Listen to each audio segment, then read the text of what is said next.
Welcome to another episode of our Crypto Talk show. Today we have a special guest with us, Pavel, the co-founder and project manager of Zano.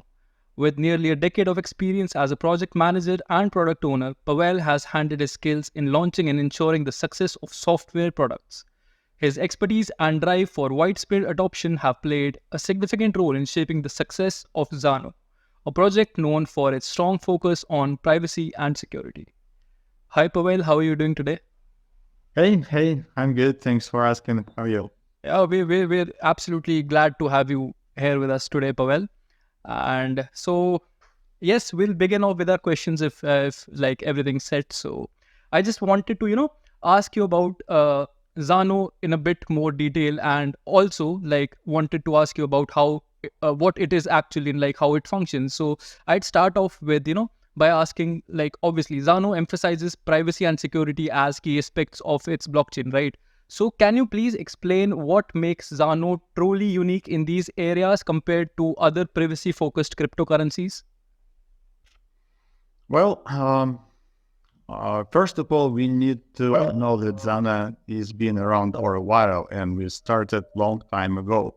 And over the time, our focus shifted, and the idea of private digital cash, which is the goal we are trying to accomplish, shifted as well. So in the beginning, Zana was like an improvement on Cryptonode protocol. My colleague Andre was the one who was responsible for writing the Cryptonode code, and he had his idea of how can we improve there. So we have been addressing those issues. We introduced a stronger consensus, a hybrid proof of work, proof of stake. We introduced a bunch of core upgrades, make it asynchronous, and lots of technical things like that. But over the last couple of years, we've been shifting towards another narrative. We were working on the Zarcanum upgrade, which brought, first of all, anonymous staking, the first ever private proof of stake, and another big accomplishment for Zarcanum hard fork, which was had earlier this year, was the creation of confidential assets, privacy tokens. So right now we see Zana more over as a platform for people to build their project on, not just a coin to pay for things. Yeah, so yeah, I was reading about confidential assets and like how Zano uses the things which makes its transactions untraceable. Like there are a lot of things which Zano does. So yeah, coming back to the questions, it is more or less about more of technological innovation Zano has made in the last couple of years. So I'd like to ask you that Zano has obviously implemented several cutting edge technologies like you mentioned Zarcanum and also the confidential assets. Could you please elaborate on how these innovations enhance user experience and security on the platform? Well, if we are talking about Zarcanum specifically, the anonymous proof of stake is the big one because you can stake your coins without revealing the amount of coins you got on your hands, which was always a big thing. So this is how we enhance privacy while keeping the consensus secure, because we can have both proof of work and proof of stake contributing to the network security. And now, how do privacy tokens improve user experience? Well, obviously, if you're a developer and for whatever reason for your project you need to have privacy token, before you would have to deal with all of the overhead with the forking existing privacy blockchain, maintaining it, running it, dealing with issues, and right now you don't have to. What you can do is just to get yourself some Zano and launch your token, and the Zano blockchain will do it for you. So you don't really need to have like an experienced C++ engineers on your team to be able to run a privacy project. You can focus on your own thing. Yeah, so from what I have understood is that through confidential assets, anyone can launch their own tokens or currencies on Zano, and it it follows the same, mechanism that Zano Yeah, follows. totally, totally. I mean, from the outside perspective, there are no differences. You cannot tell which coin was transferred, whether the token or a Zano coin. So basically, confidential assets possess all the qualities of native Zano. The only difference would be you still need to use Zano to pay for fees, but that's pretty much it. All right. So yeah, moving forward, like you mentioned, the role of privacy, right? The role of privacy tokens. Like, if most of the people are not aware that most of the people are not even aware about like Bitcoin and Ethereum can be traced. People, the people who are looking at crypto from the third person's point of view, they think every crypto is untraceable, which is not true, right? And yes, coming back to this, why do you believe like privacy is so crucial in the crypto space today? And how does Zano address the privacy concerns that the users face as of today? Well, I believe that fungibility is the most important aspect of the cryptocurrency, because you should be always be able to change one of your coin to another. Otherwise, they are not worth the same, and um, that's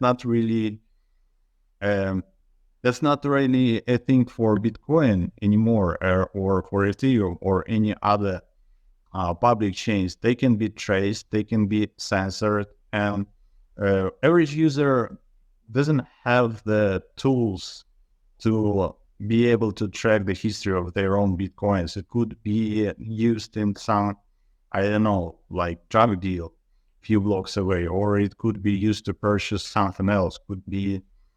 It could be sanctioned. Anything can happen, and there are no way for average user to know.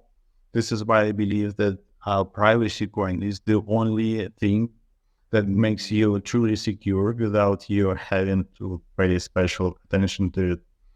On top of that, I think it's important to understand that whatever you did, it stays on the public blockchain forever. And if something isn't wrong right now, it could haunt you for years, like 10 years after that, it could still be discovered that you did something, you haven't paid taxes, or you did something you don't want other people to know.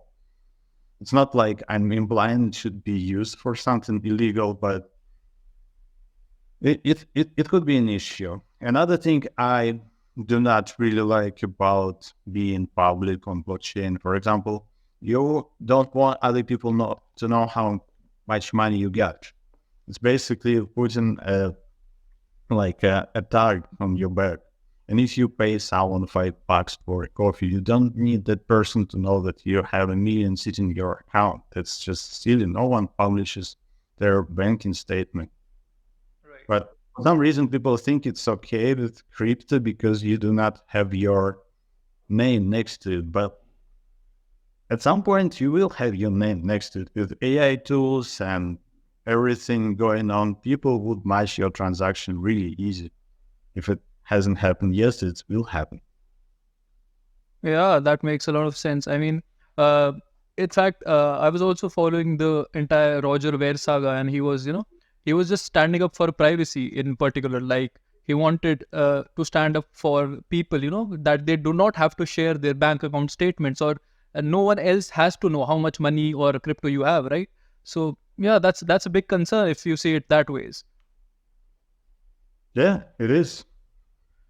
And people tend to assume that if you're dealing with privacy crypto, you're doing something illegal, but it's not. It's just you want your finances to be private, and it's very natural, and it always has been. And for some weird reason, people think it's okay if you are doing this crypto. Yeah. So adding up on that, I have one more question, which I guess most of the people who are new into crypto, or maybe they know a bit about privacy tokens or stuff like that. So how does, Zano make sure that the transactions are untraceable, and what else do they follow apart from ring signatures or maybe stealth addresses, which the other, privacy cryptos like Monero or maybe even Firo they follow? So what is that which separates Zano from other privacy coins, like especially Monero? Well, in terms of privacy, it's not really different from Monero. We utilize the same technology, so you can think of it as Monero, but these tokens. There are no differences, and after Zarcanum hard fork, we had the same amount of decoys and the same technologies under the hood. All right. So, So how? privacy-wise, it's the same. Yeah, we just like moving in a little bit of different direction. Monero always been laser focused on creating the payment coin proof of work and like super focused on that particular task. And we have a little bit broader approach. We use the same approach to privacy, but we are aiming into the ecosystem. We want other project to be launched on top of Zano, and this is why we have like a wide range of APIs. We have escrow contracts. We have Yeah, and I also read it somewhere that the 51% attacks on Zano are infeasible because uh, you need majority of the hash rate, and you also require a significant amount of the total staked coins. As you said, Zano is a hybrid proof of work and proof of stake consensus mechanism. So I guess that gives an edge to Zano. yeah, that is correct, and we're still working on it. Even right now, my colleague Andre, he is writing a new paper on a consensus upgrade that would allow us to have even stronger consensus model. It's being reviewed right now, and we'll share the results probably in a couple of weeks as soon as we get the review. That's amazing. That's a great news. So yeah, moving forward from Zano to yourself as being a founder, a co-founder of Zano, So I just like to ask you that as the co-founder and also the project manager, of course, what are some of the biggest challenges you have encountered with Zano, and how did you overcome them? Well, it's been a lot. I mean, we are a small team, and people usually underestimate the amount of work that needs to be put in to make something like Zano. For example, we have like a math paper, and we could build a core around it, but there's so much more, and we just few people, and we have to handle everything, starting from C++ developer to the website development, mobile application, and it just piles up. And some of those things are really aren't our specialty. Yes, we know how to do the core stuff very well, but for example, we've been stuck for a couple of weeks on that mobile application build because we don't really know how to build mobile application. We can like Google stuff and hire or outsource people, but it's not as reliable. So I guess the hardest thing to do is to juggle a lot of stuff, and we still need to keep up with our roadmap schedule and be competitive with everything. So multitasking, I would say, is the hardest thing to do. Apart from like general stuff like market condition and everything, but this is really not in our control, so we tend to ignore it. Yeah, I see. The people generally, the way you said, people generally, don't have the exact idea that how much amount of work is being put behind the screens. And yes, that's a lot of work. And like the way you mentioned the team, and to be honest, like I've known a few of them from your team, and you have a great team at Zano. So we're really excited what you're going to build in the future. And yes, coming back to the questions, I have another question regarding the future developments only, and that is, what can the community expect from Zano in the near future? And are there any exciting updates or features that you're particularly excited about? Well, we still have to deliver on the remaining of the roadmap we outlined for this year. So one of the biggest thing would be the consensus upgrade I mentioned before. And we need to roll out the escrow contracts. They were disabled for the time being because Zarcanum is basically a 70% of the new code. So we re-enable features gradually.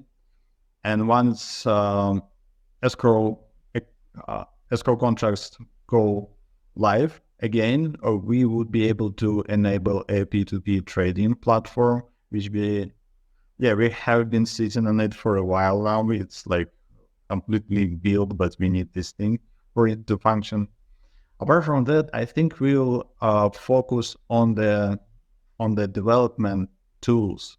because, as I mentioned before, we want people to start building Zano. And if we are trying to move quick, our documentation, we're always lagging behind a little bit. So we want to focus on that for now, provide all the SDKs, make sure our documentation is thorough and up to date. And we will work on other tools that would help people getting more familiar with the Zana and have those like tools people expect to have for something like that. Yeah, that sounds amazing. And like I've been following the roadmap ardently myself and like really excited for the rest of the year. And yeah, coming back to, considering like you have an extensive background in product management, like you mentioned. So what strategies are you personally implementing to drive the adoption of Zano on a much, much larger scale? Well, it's a little bit chaotic again because we have to do a lot of things at the same time. So I can't say we're using the particular methodology because we have few teams and like a core team and front-end development team. We also do a lot of R&D, and you cannot really put on a Kanban board the research because no one knows how long that would take. We cannot do it in iterations like you would normally do with something easier.